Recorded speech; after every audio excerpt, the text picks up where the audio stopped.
എന്നാ ജോസാടാ? ദുബായ് ജോസ്. അതേതാടാ ആ അവതാരം? ആ വിശ്വരൂപം കണ്ട് ഞെട്ടരുത്. ഒരാടാറ് ടീമാണ്. ടർബോ ജോസിനെ വരെ താഴെ ഇറക്കിയ മറ്റൊരു ജോസാണ് ദുബായ് ജോസ്. ദുബായ് ജോസിന് സ്വാഗതം. പഴയ പോലെ കുളിസിനൊന്നും ഇല്ലല്ലോ.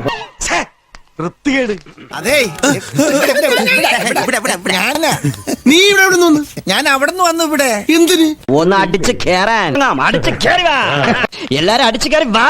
അടിച്ച് കേറി വരട്ടെ. അടിച്ച് കേറി വരട്ടെ.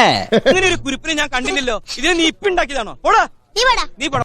ആളെ വേണ്ടത്ര പരിചയമില്ലാന്ന് തോന്നുന്നു. ഇക്കരയിൽ മുങ്ങിയാൽ അക്കരെ പെണ്ണുങ്ങളുടെ കുളിക്കടയിൽ പൊങ്ങുന്നതിന് നാട്ടുകാർ കിട്ടുന്ന പേരാണ് ചീങ്കണ്ണി ജോസ്. ലോകപ്രസിദ്ധനാ തനി രാവണൻ. ചീങ്കണ്ണി ജോസിന്റെ കഥകൾ കുളിക്കടയിൽ മാത്രം ഒതുങ്ങുന്നതല്ല. എന്നെ ഇന്ന് നിങ്ങൾ അംഗീകരിക്കില്ല, നാളെ മരിച്ചു കഴിയുമ്പോ അനുശോചന സമ്മേളനം, പ്രതിമ ഉണ്ടാക്കൽ.